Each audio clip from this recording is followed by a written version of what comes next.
Hacíamos referencia ayer a un comunicado de prensa del Sindicato de Trabajadores Municipales que convocaba a los trabajadores a una asamblea que se realizó allí en la sede, en el salón del Sindicato de Trabajadores Municipales, donde se abordaron distintos temas, pero fundamentalmente el tema salarial, ¿no? Los salarios de los trabajadores municipales, que, bueno, como todos los trabajadores y como toda la comunidad, digamos, en función de una economía con un índice inflacionario realmente elevadísimo, lo que mínimamente pretende es ir actualizando, ir acompañando ese proceso inflacionario, cosa que lamentablemente no sucede en general. Rubén, contanos, bueno, cuáles han sido las distintas voces que se escucharon ayer y particularmente cómo sigue esta negociación, porque lo concreto es que el gremio está en un estado de alerta movilización precisamente por este tema, ¿no? Sí, sí, o sea, nosotros, bueno, buen día primero a la audiencia, buen día Hugo. En realidad es una paritaria in aeternum porque no logramos cerrar una paritaria porque siempre quedan porcentajes adeudados de la paritaria anterior. Nosotros tuvimos un golpe muy duro en plena pandemia porque hubo una inflación del 36% y se puso nada más que un 10%, un 5 de octubre, un 5 de noviembre. Ese 26 lo íbamos recuperando año tras año. El intendente el año pasado se plantó que lo que dio el año pasado no era a compensación del año anterior, y bueno, y este año barajó y dio de nuevo. Aún barajando y dando de nuevo, hemos tenido nada más que un 28% de recuperación del salario, con una inflación del 42%, 43%, ahora hasta mayo, en 5 meses, una inflación del 43%. Una inflación del INDEC, porque los artículos de primera necesidad subieron un 60, un 70%, que para los salarios miserables que cobramos los trabajadores municipales, en realidad perdimos mucho más porcentaje de recomposición salarial, porque con nuestros salarios consumimos los alimentos de primera necesidad y canasta básica de alimentos ha aumentado mucho más. Hoy está en 210.000 pesos y el básico municipal está en 84.000. Entonces estamos a un 40% de la canasta básica de alimentos. Cuando asumió este gobierno estábamos en un 70, un 75% de la canasta básica de alimentos.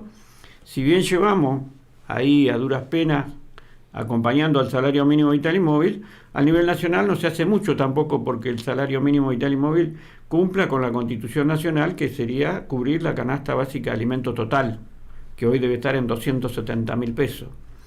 Entonces, bueno, ellos como que cumplen con el salario mínimo vital y móvil, están dentro de la ley, pero después lloran que no tienen plata, que no hay plata, pero el presupuesto de este año respecto del año pasado subió un 103%. Nuestros salarios en el primer semestre subieron un 28%, quiere decir que se ha ahorrado un 70% de masa salarial en el primer semestre. Así todo, bueno, aduce que no tiene fondos. Nosotros, cuando él recién empieza esta gestión, esta última gestión, a través del Consejo Deliberante, que por ley deben tener acceso al RAFAN, a las cuentas bancarias del municipio, supimos que él, para justamente seguir esta línea de lloriqueo que no tengo plata, en febrero del primer mes de gestión, del primer año de gestión, nos pagó desdoblado el sueldo porque no tenía plata. Y desde el Consejo Deliberante publicaron que la plata la tenían depositada en el banco. A partir de eso, el intendente Mocero bloqueó el acceso a las cuentas bancarias al conjunto del Consejo Deliberante. Entonces hoy te dice que no tiene plata, pero no tenés cómo corroborarlo. Pero sí tenés presupuesto. Tenés un presupuesto que montó un 100%, no puede tener una recomposición salarial de un 28%. La propuesta que nos lleva ahora el viernes pasado a la delegación de la Secretaría de Trabajo son 30.000 pesos ahora para julio. En junio nada. Y después pasarlo a un porcentaje relacionado con el básico, pero no remunerativo, agosto-septiembre.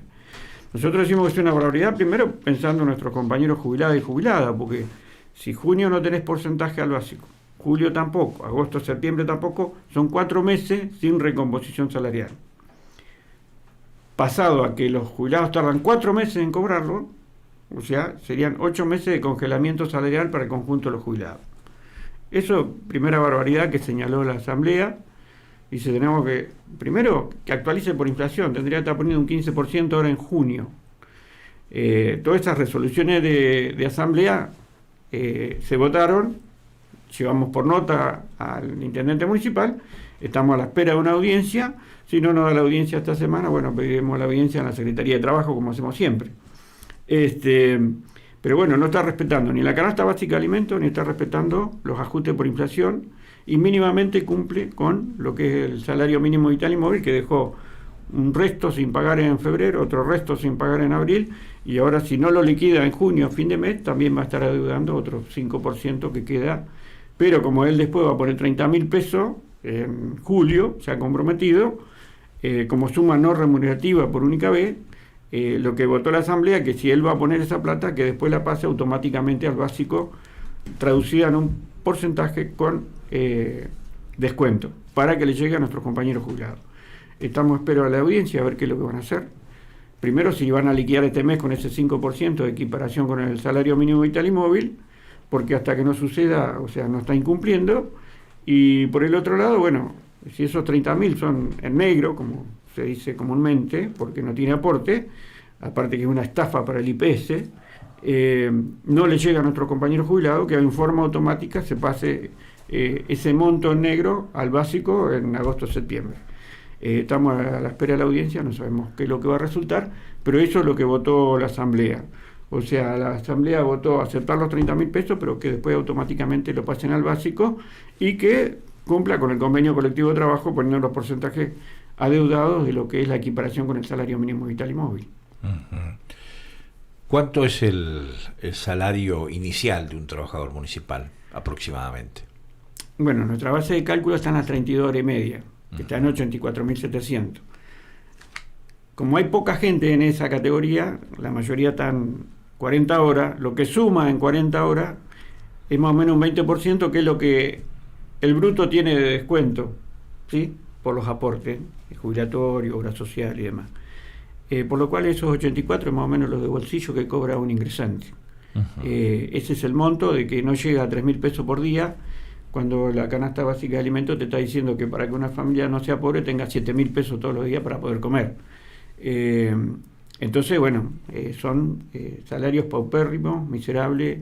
Lo primero que hizo la Asamblea fue declarar la oferta insuficiente. No la rechazó porque, bueno, si va a poner los 30.000 que lo ponga, porque a nadie le va a venir mal. Se imaginan que una persona que gana 80.000 pesos, que le den 30.000 pesos un mes, no le soluciona el problema, pero es un porcentaje importante.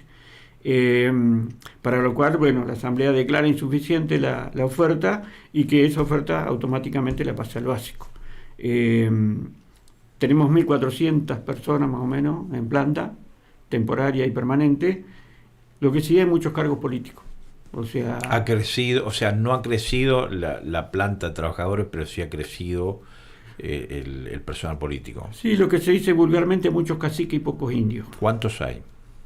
Y superan los 80, que no, o sea, no sé si ha habido otras gestiones que ha superado la cantidad de personal político. ¿Usted tiene información en qué salarios están esos 80 funcionarios políticos? Lo que pasa es que tiene muchos funcionarios que son personal de planta y están bonificados o con un plus relacionado con el cargo político que deberían ocupar.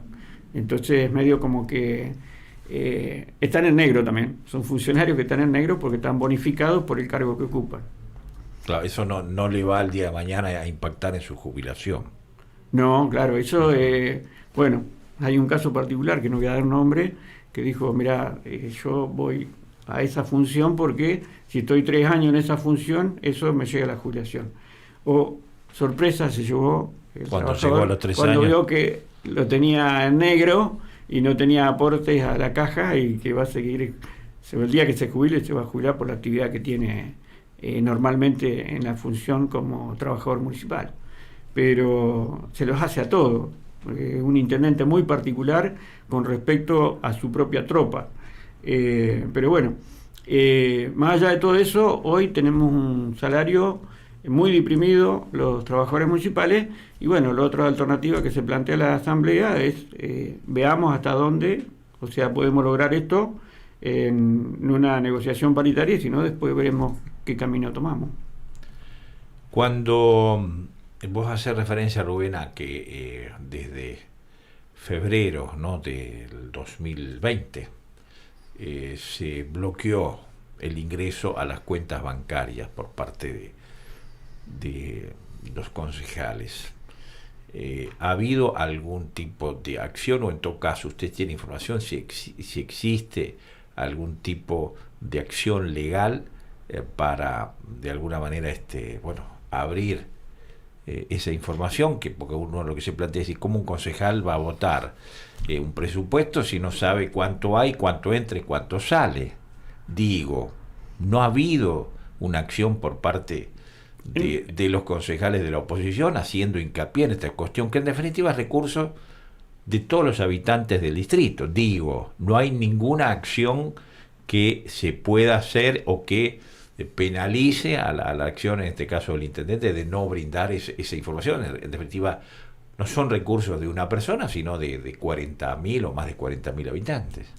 Correcto, la apreciación tuya es muy inteligente, y en su momento la oposición había reunido recursos legales para hacer una denuncia por incumplimiento de los deberes de funcionario público, porque él no puede bloquear las cuentas del Rafán al conjunto del Consejo Liberante. Nosotros tuvimos, como una luz esperanzadora de que la oposición le iba a denunciar y se iban a abrir las cuentas bancarias al conjunto del Consejo Liberante, que la caja de resonancia del resto de la comunidad, y puede publicar qué es lo que pasa con base. Bueno, acá no se publica nada, o sea, los actos de gobierno que salen a través de decretos o resoluciones, no hay una página, ¿sí?, que diga qué decretos y qué resoluciones saca el Ejecutivo cuando son actos públicos. Claro. Ahí también hay un incumplimiento de los deberes de funcionario público. Pero esto que tiene gravedad, porque tiene que ver con los fondos de la administración pública, de qué dineros hay en las arcas de las instituciones bancarias, nunca se lo denunció. Hace 2 años hubo una nueva elección, hubo oposiciones nuevas, tampoco lo denunciaron. Siguen sin denunciar, o sea, digamos que lo del palo de él, por así decirlo, los concejales que pertenecen al mocerismo no lo denuncian.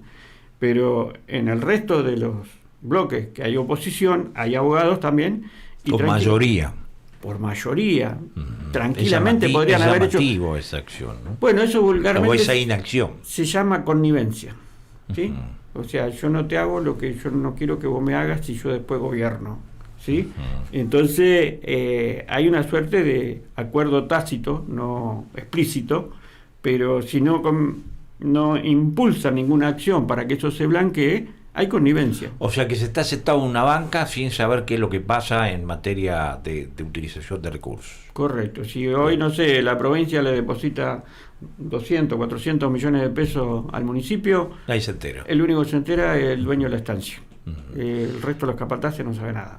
Rubén, ¿y hay antecedentes de los 135 municipios de la provincia donde se haya accionado, digamos, a través de la justicia para que ese incumplimiento de dar la información pública haya tenido, digamos, haya puesto las cosas en orden? ¿Ustedes tienen referencia de esto?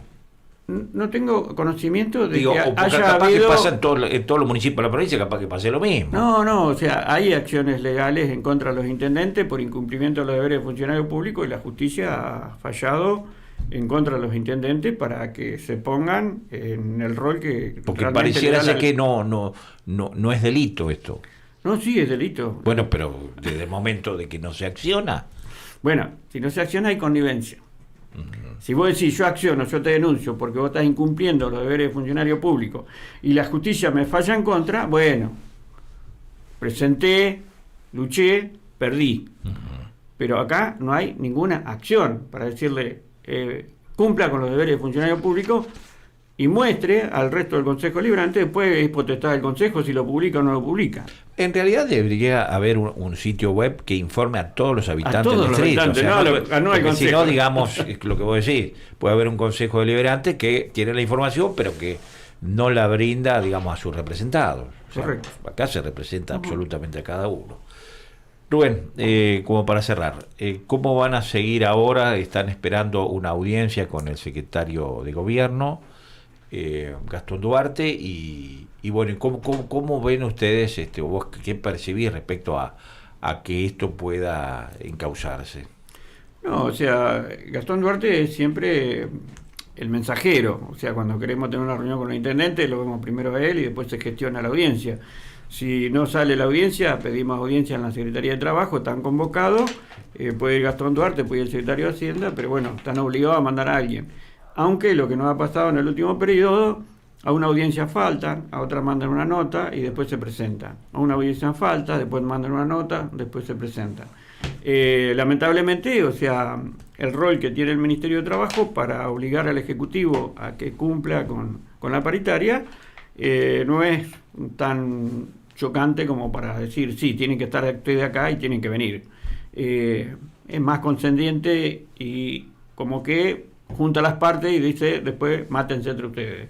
Yo lo único que hago es fijar la audiencia y después arréglense, y si hay un problema mayor, como una conciliación obligatoria o algo, que lo resuelvan en otra instancia, no acá.